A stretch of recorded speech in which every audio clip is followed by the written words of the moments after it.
Bom dia, meus amados, queridos irmãos em Cristo, a graça e a paz. Amém? Vamos abrir nossas Bíblias em Lucas, capítulo 2, de 1 a 20. Lucas, capítulo 2, de 1 a 20, falaremos sobre o nascimento do nosso Senhor e Salvador Jesus Cristo. O Natal, o que é o Natal? É a presença humilde e humanitária de Deus na história. O Natal é a presença humilde e humanitária de Deus na história.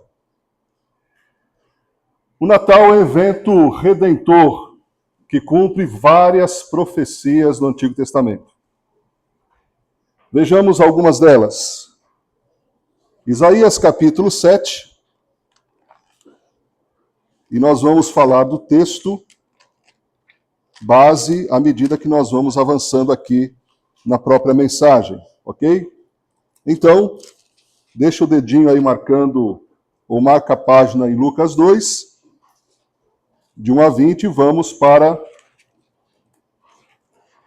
Isaías 7, 14. Que diz assim o texto da palavra: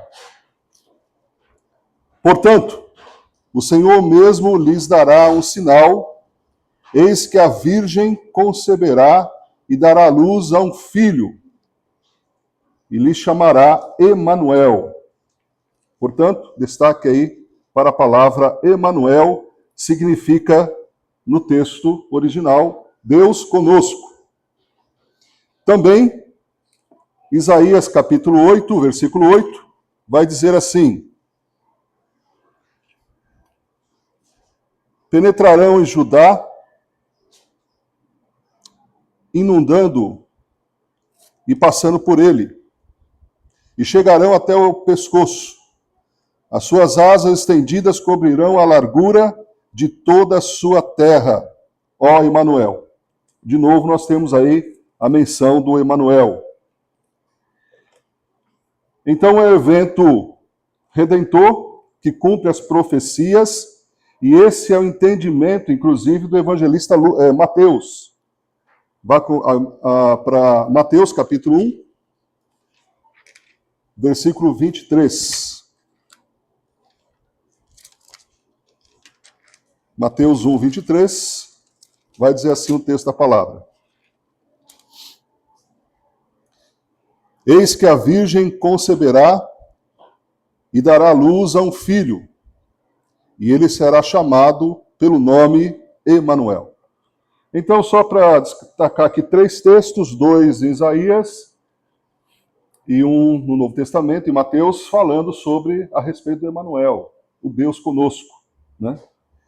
Então, Lucas capítulo 2, ele revela 3 características do Emanuel. A primeira característica é o Emanuel histórico. A segunda característica é o Emanuel humilde. E a terceira e última característica é o Emanuel humanitário. Vamos escorrer então sobre essas 3 características do Emanuel. Primeiro, vamos ler o texto de Lucas, capítulo 2. Agora nós entramos no texto base. Lucas, capítulo 2, de 1 a 5, vai dizer assim: Naqueles dias foi publicado um decreto de César Augusto, convocando toda a população do império para recensear-se. Este foi o primeiro recenseamento. Foi feito quando Quirino era governador da Síria. Todos iam alistar-se, cada um à sua própria cidade. José também saiu da Galileia, da cidade de Nazaré, e foi para a Judéia, até a cidade de Davi, chamada Belém, por ser ele da casa e família de Davi, a fim de alistar-se com Maria, sua esposa, que estava grávida. Bom, a forma de datação histórica na Bíblia. É muito importante essa questão da cronologia bíblica. Essa forma que eles usavam é através de alguns eventos. Por exemplo, no Antigo Testamento, o divisor de águas da história ou da cronologia se dá por conta do cativeiro babilônico. Em 586 a.C., então nós temos o cativeiro, e ali nós temos a cronologia do último segmento literário do Antigo Testamento, que é chamado de profetas literários. Então nós temos, nessa divisão cronológica, os profetas pré-exílicos, os profetas durante o exílio e os profetas pós-exílio.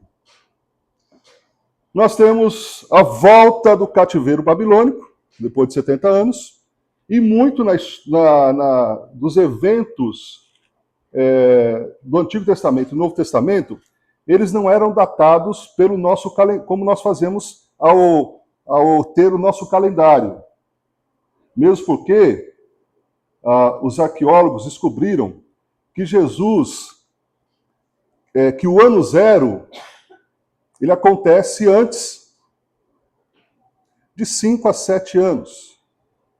Antes. Então, nessa datação que foi feita depois, e esses eventos, principalmente na Europa, principalmente nos países ocidentais, eles eram influenciados pelos papas. Então, o calendário, que é o nosso calendário que nós utilizamos, é o calendário chamado gregoriano. Ok? Que nós não estamos definitivamente, por conta de descobertas arqueológicas, nós não estamos em 2025. Ok? Então é só calcular 5 a 7 anos antes. Tá? O calendário, os calendários. O calendário judaico é diferente do nosso calendário. O nome dos meses são diferentes. E assim, o que para nós começa no primeiro dia e termina em alguns meses, no dia 31, em um mês do ano, no dia 28, no calendário judaico, é metade de um mês nosso e metade do outro mês. Então, só para os irmãos entenderem assim, que a forma pela qual Lucas, que é um escritor bem criterioso, nós já vimos isso, ele escreve um tratado, ele procura as informações e ele tem uma forma de datar o nascimento de Jesus. E a forma pela qual ele data o nascimento de Jesus é através de um evento político, que era muito característico na época. Então, nós estamos falando do Emanuel, que ele se faz presente na história. Não há dúvidas científica e arqueologicamente da presença de Jesus. Agora, mais importante do que entender que Jesus é histórico, é Jesus nascer em nós. Porque não adianta nada nós sabemos, como nós cantamos aqui, né? Eu sei o sentido do Natal, pois na história teve o seu lugar. Então, na história da humanidade, Cristo se fez presente. Então, nós temos o aspecto de datação, que é diferente do nosso. Nós temos o aspecto do contexto, lógico, que nem mesmo aqueles que foram em direção sabiam quando isso ia acontecer. Tanto é, aliás, a estrela levou até um certo ponto. Levou até onde? Até Jerusalém. Eles não sabiam que era a cidade de Belém. Como que eles ficaram sabendo que era a cidade de Belém? Porque foi feita uma consulta nas Escrituras. Lá em Miqueias está dizendo, então, que Jesus nasceria onde? Na cidade de Davi, em Belém, Belém significa casa do pão, aonde Davi nasceu, sendo Jesus o quê? Descendente da tribo de Judá. Então foi importante essa concepção, esse entendimento a partir das Escrituras. A Escritura, então, os leva até a cidade de Belém. O Jesus que se faz presente, o Jesus que tem comprovação da sua presença, historicamente falando. Isso é muito importante, irmãos, porque há muitas pessoas que duvidam, inclusive, da existência de Jesus. Duvidam de alguns aspectos atribuídos a Jesus. Não foi direcionamento de Deus colocar o registro desse nascimento histórico com uma datação até precisa, o Espírito Santo dirigiu Lucas para fazer esse registro. Dirigiu Mateus para fazer esse registro. Como esse registro foi feito, sendo que eles não foram testemunhas oculares do fato? Primeiro, a perspectiva do nascimento de Jesus, segundo o evangelista Mateus, é de Maria. A perspectiva do nascimento de Jesus, ou a informação que Lucas obtém para fazer esse registro, vem de quem? Aliás, vem de Maria, e de Mateus vem de José, porque na época José estava vivo, o pai de Jesus. E o de Lucas é uma perspectiva de Maria, onde, como nós vimos aqui em Lucas, ele faz entrevistas, né? Ele faz levantamento de dados, né? O mais importante é sabermos que o Deus soberano, ele entra na história da humanidade. O Deus soberano se faz carne. Irmãos, isso é um paradoxo. Como que o Deus Todo-Poderoso, que criou os céus e a terra, que criou todo o universo, que para nós, nossa concepção, o universo infinito, para Deus não, tanto o macro como o micro, o Deus que criou tudo, se faz presente na história. Não só, até então, Deus dirige a história e continua dirigindo a história. A partir do nascimento de Jesus, a partir da encarnação, Deus entra na história. Deus começa a ser participante da história. Ele é coadjuvante da história. Ele passa a ser o principal personagem da história humana. Mesmo não sabendo, e mesmo sem ter essa informação, porque quando foi datado, nós não tínhamos as descobertas arqueológicas. Essas descobertas arqueológicas na história da humanidade são recentes. Me parece que a partir de 1948, quando foram descobertos alguns sítios arqueológicos, e foi descoberto também os escritos do Mar Morto, os escritos de Quirón, onde se tem boa parte de Isaías e o chamado famoso manuscrito P46, né? Onde se tem muitas evidências escriturísticas, arqueológicas e científicas. Hoje, por exemplo, nenhum erudito pode questionar a historicidade do evento de Jesus, do nascimento de Jesus. Vamos para a segunda característica. O Emanuel humilde, versículos 6 e 7. Acompanhe comigo a leitura de Lucas, capítulo 2, versículos 6 e 7. Diz assim: E aconteceu que, estando eles ali, chegou o tempo de ela ter a criança. Então Maria deu à luz ao seu filho primogênito, enfaixou o menino e o deitou numa manjedoura, porque não havia lugar para eles na hospedaria. Detalhe, observação, interpretação e aplicação. Detalhe, a palavra primogênito. Lá em João 3,16, a palavra é unigênito. E aqui é primogênito. O que isso quer dizer? Que unigênito é o único gerado. Então, Jesus Cristo é Deus, é o único gerado pelo Pai. O Filho unigênito. No que diz respeito a Maria, é primogênito. Ou seja, E até é interessante quem está acompanhando os movimentos do Vaticano, o Vaticano tem dito assim, o novo Papa tem dito assim, olha, Maria não é redentora, e nem corredentora. Maria é mãe de Jesus no que concerne a sua humanidade. Maria não é mãe de Deus. E o texto aqui está dizendo, é primogênito. O que significa ser primogênito? Que é o primeiro de outros filhos. Isso também leva ao entendimento que Maria teve outros filhos. Porque é o primogênito. Agora, o que mais me impressiona nesse texto, irmãos, no relato do nascimento de Jesus, é como de forma humilde tudo acontece.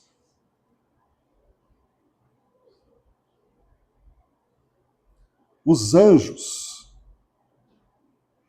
e a gente vai ver aqui na sequência, os anjos, eles se manifestam.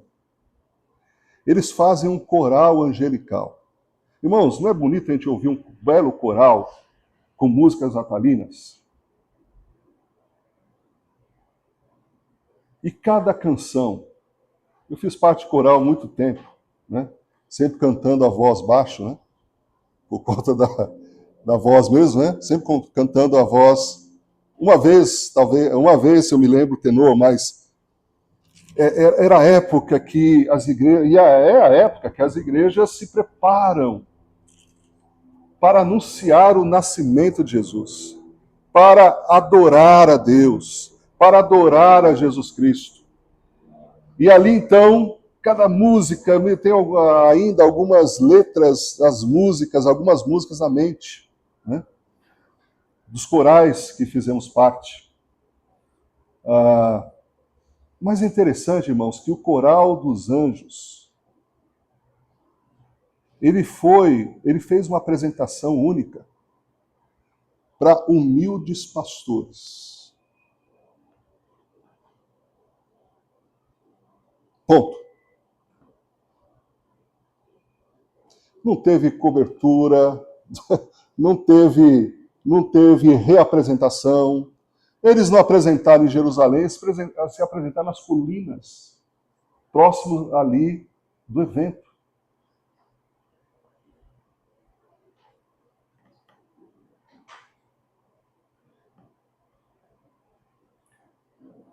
Eles receberam o anúncio de Jesus. Interessante que as ovelhas não tiveram nada especial. Se pegasse, por exemplo, as ovelhas que ouviram o coral angelical, a lã dessas ovelhas trouxesse algum poder sobrenatural às pessoas que usassem a lã dessas ovelhas. Não! Ou seja, a manifestação de Deus, o Emanuel, se fez de forma humilde a simples pastores. Os irmãos entendem que, lógico, você tem aí uma questão de data, de tempo, de chegada, de anúncio do próprio nascimento, né? Pelo menos aí alguns anos, desde o nascimento até alguns desses eventos. Quando eles mandam, quando Herodes fala, olha, volte e fale aonde é, tal, como foi, que era adorar, coisa nenhuma. Ele queria matar o futuro rei de Israel, né, pensando que esse rei seria o rei que ia tomar o lugar dele. E aí ele manda matar crianças abaixo de 2 anos. Então você tem aí outro aspecto de datação. Esse Emanuel humilde, ele nasce no estábulo. Ele nasce no lugar impróprio. Onde já se viu o nascimento de uma criança num lugar tão insalubre, antisséptico, com toda a possibilidade de adquirir bactéria dos animais, sujeira característica, fezes, né, dos animais. um lugar impróprio para o nascimento de um rei, para mostrar que o Emanuel tem essa característica muito humilde. O Natal, ele confronta o nosso orgulho humano. O Natal confronta o nosso orgulho.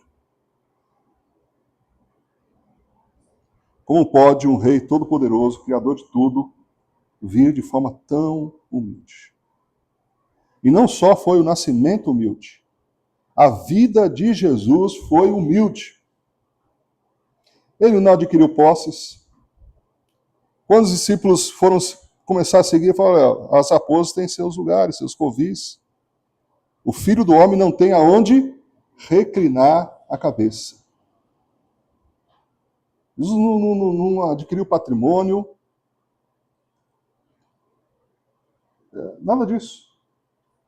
Jesus foi a vida toda humilde, até o dia da sua morte, de forma humilde. Irmãos, isso é um aspecto muito libertador para nós. Lógico, o principal evento é Jesus morrer em nosso lugar, sendo o Cordeiro de Deus.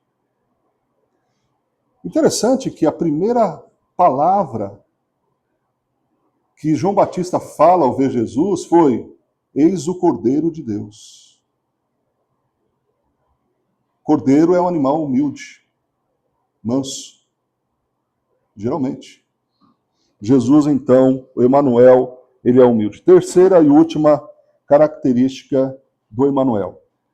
Vai comigo agora no versículo 8 a 14. Vai dizer assim: havia naquela região pastores que viviam nos campos e guardavam os seus rebanhos durante as vigílias da noite. E um anjo do Senhor desceu aonde eles estavam. A glória do Senhor brilhou ao redor deles, e ficaram tomados de grande temor. O anjo, porém, lhes disse: não tenham medo, estou aqui para lhes trazer boa nova de grande alegria que será para todo o povo. É que hoje, na cidade de Davi, lhes nasceu o Salvador, que é Cristo, o Senhor. Isso servirá a vocês de sinal. Vocês encontrarão uma criança envolta em faixas, deitada numa manjedoura. E de repente, apareceu com um anjo uma multidão do exército celestial, louvando e dizendo: glória a Deus nas maiores alturas e paz na terra entre os homens a quem ele quer bem. Até aqui. Então, aqui mostra a glória dos anjos, a humildade do Emanuel, mas mostra o aspecto humanitário. Então, Emanuel histórico, Emanuel humilde, o Emanuel humanitário. Por que eu trouxe essa palavra, humanitário? Né? Pouco usado, talvez, na descrição e característica. Primeiro, por fatores didáticos, como sempre, né? 3 Hs para 3 características do Emanuel, mas também a palavra humanitário significa aquele que presta ajuda, é aquele que auxilia, é aquele que no momento de crise ele se faz presente, ele é capaz de aliviar sofrimento, ele é capaz, uma boa ajuda humanitária, e a pessoa que faz essa ajuda, ela é uma pessoa altruísta, que não pensa em receber algo em troca, que não tem interesses políticos, senão prestar ajuda. Talvez você conheça uma pessoa com esse sentimento, com essa característica. Há pessoas assim. Nós podemos trazer a Organização dos Médicos Sem Fronteira, nós podemos trazer a figura dos missionários, nós podemos trazer enfermeiros que vão até um determinado local, como os irmãos acompanharam. Houve uma uma ação em Angola através de médicos e enfermeiros e pessoas que tiraram do seu bolso o quê? Para quê? Para ajudar as pessoas. Jesus é o maior ser humanitário de todos os tempos. A maior ajuda humanitária de todos os tempos foi o que Jesus fez. Porque Jesus deixou a sua glória, deixou a sua glória, ele não precisaria. Ele já era adorado pelos anjos. Ele já era o rei do universo. Mas a Trindade sabia. Deus Pai, Deus Filho, Deus Espírito Santo, que a única forma de redenção da humanidade seria o sacrifício de Jesus. E Jesus se voluntariou. A kenosis, autoesvaziamento voluntário de Jesus. Foi por conta dessa ação, dessa característica do Emanuel, que ele não só se fez presente na história, ele não só foi humilde, mas ele trouxe a redenção para todos. Porque ele poderia vir a esse mundo, ele poderia vir de outra forma, ele poderia vir na expectativa dos saduceus, dos fariseus, ele poderia vir com um grande sacerdote, ele poderia vir com um grande guerreiro, a semelhança de alguns personagens históricos antigos do período interbíblico. Havia muita expectativa. Aliás, a expectativa dos judeus não era essa. Deus quebra toda uma expectativa do povo eleito. Que o povo eleito queria o quê? O restabelecimento da glória de Israel aos tempos de Davi e aos tempos de Salomão. Isso está impregnado na cabeça dos judeus. Os discípulos, até o último momento, pensam que isso vai acontecer. Mas ele vem para trazer essa ajuda significativa, imprescindível, sem a qual, creio que a humanidade há muito tempo já não existiria se Jesus Cristo não viesse ao mundo e não nascesse com essas três características. Glória a Deus, paz na terra e boa vontade para a humanidade. Existem algumas interpretações nessa frase aqui. Glória a Deus, ok, tranquilo. Sempre a glória para Deus, tudo para a glória de Deus. Paz na terra, também, Jesus Cristo foi chamado o príncipe da paz. Boa vontade para a humanidade. Duas possibilidades aqui é que os homens precisariam ter boa vontade ou que a boa vontade de Deus estaria com os homens. Eu acho que vale as duas aqui. Talvez a interpretação mais correta seja a boa vontade de Deus para a humanidade. Então são três coisas aqui. Glória a Deus, paz na terra e boa vontade para a humanidade. O evangelho é para todos. Para todos. Porque todos estão na mesma situação. O evangelho é para ser anunciado. A paz vem da reconciliação com Deus. Só há paz verdadeira em Cristo. Justificados, pois, pela fé temos paz com Deus por Jesus Cristo. Agora vamos para o ponto final, para a conclusão. Qual é a nossa resposta? Ou, melhor, qual foi a resposta ao Emanuel? Histórico, presente, palpável, humilde e humanitário. Vamos ver no texto quais são as respostas. Vamos lá para o versículo 15. Quando os anjos se afastaram deles e voltaram para o céu, os pastores disseram uns aos outros: vamos até Belém e vejamos os acontecimentos que o Senhor nos deu a conhecer. E foram depressa encontrar Maria e José, a criança deitada na manjedoura.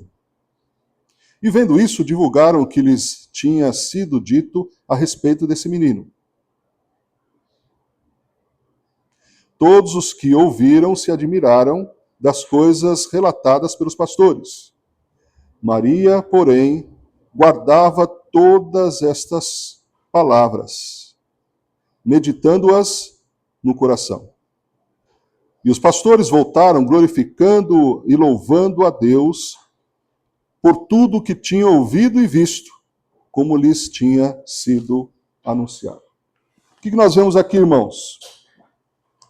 Nós vemos que os pastores, eles creram. Os pastores anunciaram. Os pastores glorificaram. Eles creram, eles anunciaram e eles glorificaram.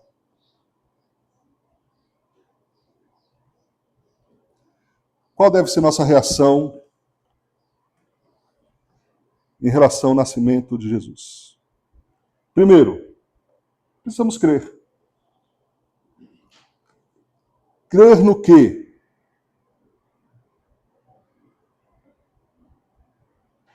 Lógico, não precisa nem dizer, porque já foi dado uma aula sobre isso. Crer no quê? Em Jesus. A figura principal aqui é Jesus. O sinal, o anjo vai dizer que o sinal não é a estrela. Interessante. Muitos vão dizer assim, que o sinal foi a estrela. Não. O sinal é o menino envolto em panos. O sinal, o grande sinal é Jesus. Então precisamos crer de forma correta e adorar, testemunhar a respeito de Jesus. E assim, é uma data até estratégica, se nós estivermos atentos, tanto na nossa convivência com pessoas do dia a dia, seja no trabalho, na escola, nas redes sociais, e até mesmo em nosso contato no dia a dia com os nossos fornecedores, ou para quem a gente fornece, ou nossos clientes, ou aqueles que, enfim, nosso círculo de relacionamento. É uma boa ocasião para você falar a respeito de quem? De Jesus. A importância do nascimento de Jesus. Afinal de contas, Jesus veio para quê? Você fala assim, mas todo mundo sabe. Não. Porque existem muitas informações truncadas. É Papai Noel, é presente. Então, muita gente já pensa que Natal é Papai Noel. Não. Muita gente pensa que Natal é presentes. Esquecem. E é interessante, até nas reuniões familiares, nós estamos planejando, na véspera, fazer um culto. Estou planejando trazer uma mensagem na reunião familiar. Embora que aqueles que estarão presentes são todos crentes, mas sempre é bom relembrar a essência do Natal.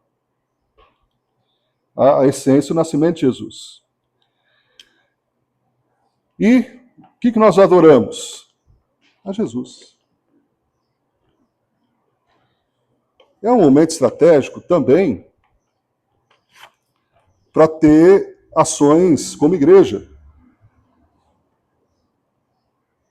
Tem muitas igrejas, como eu disse, que estão se preparando de algum tempo e eles estão usando de corais, de cantatas, de músicas para levar o verdadeiro sentido natal para as escolas, para os hospitais, para leprosários, para shopping centers, porque se abre uma possibilidade.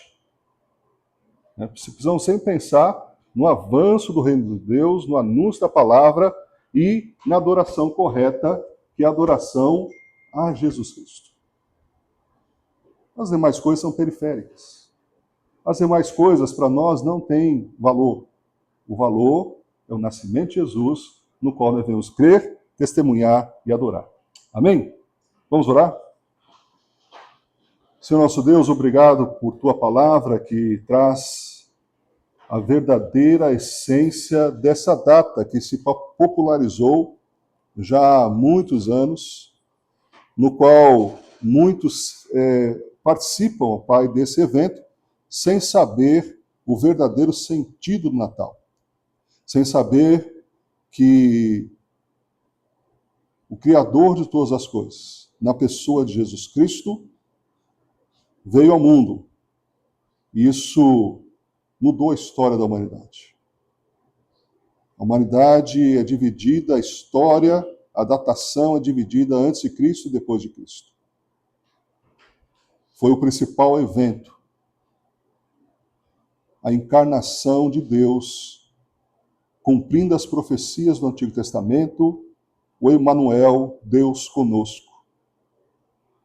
Que também ele vem de forma humilde, quebrando todo o nosso orgulho e prepotência, como também traz nesse evento um fator redentor, de reaproximação da humanidade com Deus, para aqueles que, à luz da tua palavra, creem em Jesus Cristo. Ó Deus, que essa nossa possibilidade de fé, ela seja estendida e amplificada para os nossos círculos relacionais, como também através do testemunho, seja pessoal ou virtual, como também nesse momento, nessa ocasião, venhamos adorar a Jesus Cristo, o nosso Senhor e Redentor, nosso Salvador, o nosso Emanuel. Que assim seja em nome de Jesus. Amém.